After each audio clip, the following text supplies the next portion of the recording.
Hey guys, welcome to Surya Academy. இந்த வீடியோல ஆக்சுவலா நம்ம ஹிஸ்டரியோட சீரிஸோட கண்டினியூஷனா சப்சிடரி அலையன்ஸ் பத்தி பார்க்க போறோம். அது நாங்க சப்சிடரி அலையன்ஸ் அதான் துணைப்படை திட்டம், அதாவது வெல்லஸ்லி அவர்கள் அறிமுகப்படுத்திய துணைப்படை திட்டம். அதை பத்தி இந்த வீடியோல நம்ம பார்க்க போறோம். இவர் தாங்க ஒரு தலைவர், லார்ட் வெல்லஸ்லி. பாத்துக்கோங்க. சரி, என்னங்க basically what is subsidiary alliance, அதாவது துணைப்படை திட்டம் அப்படின்னா என்ன அப்படின்னு ஃபர்ஸ்ட் நம்ம தெரிஞ்சுக்கலாம். நார்மலா ஒரு லிட்டரலி பார்த்தோம்னு வச்சுங்களேன், அது வந்து ஒரு மிலிட்டரி ட்ரீட்டிங், சரிங்களா, ஒரு ஒப்பந்தம்னு வச்சுங்களேன். யாருக்கு ஒப்பந்தம்? இந்தியன் கிங்ஸுக்கும், அதாவது இந்தியாவில் சின்ன சின்ன மாநிலங்களா நம்ம சின்ன சின்ன ராஜாக்களோட கண்ட்ரோல்ல நம்ம அப்போ பிரிஞ்சிருந்தோம். அவங்களுக்கும் ஈஸ்ட் இந்தியா கம்பெனி, அதாவது பிரிட்டிஷோட ஈஸ்ட் இந்தியா கம்பெனிக்கும் இடையில நடக்கிற ஒப்பந்தம் தாங்க சப்சிடரி அலையன்ஸ். அதுதான் பேசிக் மீனிங், அதோட அர்த்தம். யார் இதை இன்ட்ரடியூஸ் பண்ணாங்க அப்படின்னு பார்த்தீங்கன்னு வச்சுங்களேன், லார்ட் வெல்லஸ்லி. நான் ஏற்கனவே சொல்லிட்டேன். அதுக்கப்புறம் அடுத்ததா நம்ம ஒரு கொஸ்டின் அண்ட் ஆன்சர் செஷன் போட்டதுனால கொஞ்சம் ஈஸியா புரிஞ்சுக்கிற மாதிரி இருக்குங்கிறதுக்காக இது மாதிரி நான் ட்ரை பண்றேன். இந்தியன் கிங்ஸ் வந்து இதை அக்செப்ட் பண்ணிக்கிட்டாங்களா, அதான் நம்ம ரூலர்ஸ் அந்த சப்சிடரி துணைப்படை திட்டத்தை ஏத்துக்கிட்டாங்களா அப்படின்னு பாத்தீங்கன்னா எஸ். எல்லாரும் இல்ல, பட் கொஞ்சம் வீக்கான ஆளுங்க, வீக்கான ரூலர்ஸ்லாம் வந்து இந்த திட்டத்தை கண்டிப்பா ஏத்துக்கிட்டாங்க அப்படின்னு நம்ம சொல்லலாம். இந்த திட்டத்தோட ஃபியூச்சர்ஸ் என்னென்ன, திட்டத்தோட சிறப்பம்சங்கள் என்னென்ன அப்படின்னு பாத்தீங்கன்னு வச்சுங்களேன். ஃபர்ஸ்ட் பாயிண்ட்ஸ் அப்படியே ஃபாலோ பண்ணிட்டே வாங்க. ஒரு Indian ruler entering into a subsidiary alliance with the British, அதாவது பிரிட்டிஷ் கூட சப்சிடரி அலையன்ஸ்ல கையெழுத்து போற ஒரு இந்தியன் ரூலர் என்ன பண்ணணும் அப்படின்னா, பிரிட்டிஷோட போர்சஸ, அவங்களோட படைய வீரர்களை அவங்களோட ஏரியாக்குள்ள அனுமதிக்கணும். அதான் முதல் பாயிண்ட், சரிங்களா. இந்த ஒப்பந்தத்தில் நான் கையெழுத்து போட்டேன் அப்படின்னாவே பிரிட்டிஷ் வந்து அவங்களோட போர்சஸ என்னோட ஏரியாக்குள்ள அனுப்பிச்சிருவாங்க, சரிங்களா. ரெண்டாவது பாயிண்ட், ரூலரா ஆஸ் அ ரூலர் பிரிட்டிஷ் பீப்புளை ஏரியாக்குள்ள அக்செப்ட் பண்ணணும். அதான் நம்ம ஃபர்ஸ்ட் இதுலேயே சொல்லிட்டோம் இல்லையா, பிரிட்டிஷ் ஃபோர்ஸஸ், பிரிட்டிஷோட வீரர்கள் அவங்க வந்து நம்ம ஏரியாக்குள்ள வந்துருவாங்க. அப்படிங்கும் போதே இன்னொரு மீனிங் என்னன்னா, பிரிட்டிஷ் நமக்குள்ளாரையும் வராங்க, நம்ம ஏரியாக்குள்ளாரையும் வராங்க அப்படின்னு அர்த்தம். அதுக்கப்புறம் இப்போ ஒரு ஒப்பந்தத்துல கையெழுத்து போட்ட அந்த ரூலர், அதாவது such ruler would not form an alliance with any other power, அப்படின்னா வேற எந்த ஒரு பவர் கூடயும், அதை வேற எந்த ஒரு ரூலர் கூடயும், நமக்கு இப்போ ஒரு பேச்சுக்கு மெட்ராஸ் ஸ்டேட்னா மெட்ராஸுக்கு பக்கத்துல, இப்போ மெட்ராஸ் ஒரு ரூலரா வச்சுங்களேன், ஒரு பேச்சுக்கு தான் சொல்றேன், பக்கத்துல ஹைதராபாடோ இல்ல மைசூரோ இருக்காங்க. இப்ப நம்ம ஏரியால பிரிட்டிஷ் கூட நம்ம சப்சிடரி அலையன்ஸ் வந்து சைன் பண்ணிட்டோம் அப்படின்னு வச்சுங்களேன். நம்ம வந்து பக்கத்துல பிரிட்டிஷ் கூடயோ, பக்கத்துல ஹைதராபாத் கூடயோ மைசூர் கூடயோ போயிட்டு கூட்டணி வச்சுக்க கூடாது, அவங்க கூட கூட்டு சேர்ந்து வேற போரும் அறிவிக்க கூடாது. அதாவது declare war against any power without the permission, அதாவது பிரிட்டிஷோட பர்மிஷன் இல்லாம இதெல்லாம் எதுவுமே நம்ம பண்ணக்கூடாது, சரிங்களா. இந்த பாயிண்ட் கிளியரா புரிஞ்சுதா? அதாவது இன்னும் ஈஸியா சொல்லணும்னா, அவங்க பர்மிஷன் இல்லாம நம்ம வேற ஒரு ஆள் கூட கூட்டணி வச்சுக்கூடாது. அதுக்கு அடுத்த பாயிண்ட் வந்து பாத்தீங்கன்னு வச்சுங்களேன், இப்போ பிரிட்டிஷ்காரங்க யாரு? பேசிக்கலி ஐரோப்பியர்கள், சரிங்களா. அந்த பிரிட்டிஷ்காரங்க, அதாவது அந்த அவங்கள தவிர வேற எந்த ஐரோப்பியர்களையும் இவங்க வந்து அவங்க ஏரியாக்குள்ளார சேர்த்துக்கூடாது. அதாவது வேலைக்கு வச்சுக்கிறதோ இல்ல அவங்க டெரிட்டரிக்குள்ளார அனுமதிக்கிறதோ கூடாது, சரிங்களா.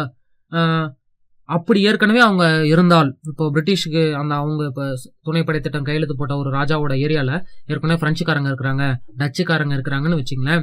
இந்த துணைப்படை திட்டம் கையெழுத்து போட்ட உடனே அவங்க எல்லாம் பதவி விட்டு தூக்கிடணும். அவங்க ஏதோ ஒரு வேலையில இருந்தாலோ இல்ல அவங்க ஒரு தங்கி இருந்தாலோ சும்மா கூட அவங்களாம் அந்த ஏரியா விட்டு அனுப்பிச்சிடணும். இது வந்து துணைப்படை திட்டத்தோட ஒரு கொள்கை. ஆனா மற்ற பிரிட்டிஷ் பீப்புள் வரலாம், சரிங்களா. ஐரோப்பாவோட மற்ற பகுதி பீப்புள் வர முடியாது, ஆனா பிரிட்டிஷ் பீப்புள் வரலாம். அப்புறம் இப்போ பக்கத்துல இருக்கிற இப்போ மெட்ராஸ் ஸ்டேட்டுக்கு ஹைதராபாடுக்கும் பிரச்சனை வந்துருச்சுன்னு வச்சுங்களேன். அந்த மாதிரி ஏதாவது கான்ஃபிளிக்ட் ஆனிச்சு அப்படின்னா பிரிட்டிஷ்காரன் தான் டிசைட் பண்ணுவான், நீ என்ன பண்ணணும் என்ன பண்ணக்கூடாது அப்படின்னு, சரிங்களா. அதுக்கப்புறம் வந்து பாத்தீங்கன்னு வச்சுங்களேன், அது மட்டும் இல்லாம இது எல்லாத்துக்கும் மேல நம்ம ரூலர் என்ன பண்ணும் அப்படின்னா, ஈஸ்ட் இந்தியா கம்பெனி இருக்குல்ல, கிழக்கு இந்திய கம்பெனி, அவங்களதான் இந்தியாவோட பவர் அப்படின்னு சொல்லி அங்கீகரிக்கணும். இந்த திட்டம் கையெழுத்து போறதுனால அவங்க வந்து அங்கீகரிக்கிறாங்க, இன்டைரக்டாவும் டைரக்டாவும் அவங்க வந்து அங்கீகரிக்கிறாங்க அப்படின்னு அர்த்தம், சரிங்களா. அப்புறம் இது எல்லாத்துக்கும் இவ்வளவு செஞ்சதுக்கு அவங்க என்ன செய்யறாங்க, இவ்வளவு நம்ம செய்யறோம், ஒரு இந்தியன் ரூலரா இவ்வளவு செய்யறாங்க பிரிட்டிஷ்க்கு, அவங்க நமக்கு என்ன செய்யறாங்க அப்படின்னு பாத்தீங்கன்னு வச்சுங்களேன். In return for the ruler accepting its condition, இதுக்கு என்னன்னா, protect the state from external dangers and internal disorders. அப்படின்னா வெளியில இருந்து யாராவது நம்ம ஏரியாக்குள்ளார படையெடுக்கிறதுக்கோ படையெடுக்காம தடுக்கிறதுக்கோ மற்றும் உள்ளார நடக்கிற கலகங்களை தடுக்கிறதுக்கோ அவங்க வந்து ஹெல்ப் பண்ணுவாங்க. சரிங்களா. நம்ம இவ்வளோ பண்ணுறோம், அவங்கள வந்து உள்ளார விடுறோம், வேற ஐரோப்பியர்களை அனுமதிக்கல, இது மாதிரி திட்ட சலுகைகளை அவங்களுக்கு கொடுத்துட்டு இவங்க நமக்கு என்ன பண்றாங்கன்னா அவங்க படையை கொண்டு அவங்களோட படை வீரர்களை கொண்டு வெளியிலேருந்து யாரும் நம்மளை அட்டாக் பண்ணாமையும் உள்ளார யாரும் பிரச்சனை பண்ணாமையும் பாதுகாக்கிறாங்க. சரிங்களா. அப்புறம் இதுல இன்னொரு ட்விஸ்டும் இருக்கு. இப்போ நம்ம பேமெண்ட்டும் கொடுக்கணும் அவங்களுக்கு, ஏன்னா அவங்க வீரர்களுக்கு சம்பளம் கொடுக்கணும். அப்போ சம்பளம் நம்ம கொடுக்கல அப்படின்னு பார்த்தீங்கன்னு வச்சுங்களேன், நம்ம நிலத்துல அதாவது நம்ம ஏரியால ஒரு பகுதியை அவங்க வந்து பெனால்ட்டியா எடுத்துக்கோங்க. நான் இங்க நம்மன்னு பேசுறதுன்னா அதாவது ஒரு இந்தியன் ரூலர் அப்படிங்கிற பெர்ஸ்பெக்டிவ்ல இருந்து பேசுறேன். சரிங்களா. அவங்களோட ரூலரோட ஒரு நிலத்துல இருந்து ஒரு பகுதியை அவங்க வந்து எடுத்துக்குவாங்க. சரிங்களா. இதாங்க ஆக்சுவலா பாயிண்ட்ஸ் எல்லாம் இதாங்க. சரிங்களா. ஒரே ஒரு டைம் ஃபாஸ்ட் ரீகேப் போயிடுவோம். எடுத்தவொடனே என்ன பண்ணும் அப்படின்னா, இந்தியன் ரூலர் வந்து சப்சிடரி அலையன்ஸ்குள்ள துணைப்படை திட்டத்தை கையெழுத்து போடுறவங்க வந்து பிரிட்டிஷ் ஃபோர்ஸஸ் அக்செப்ட் பண்ணிக்கணும் 1. அப்போ பிரிட்டிஷ் உள்ளார வரான்னு அர்த்தம் 2. 3வது வந்து வேற யாரு கூடயும் கூட்டணி வச்சுக்கூடாது, இவங்க பர்மிஷன் இல்லாம, சண்டையும் போடக்கூடாது இவங்க பர்மிஷன் இல்லாம.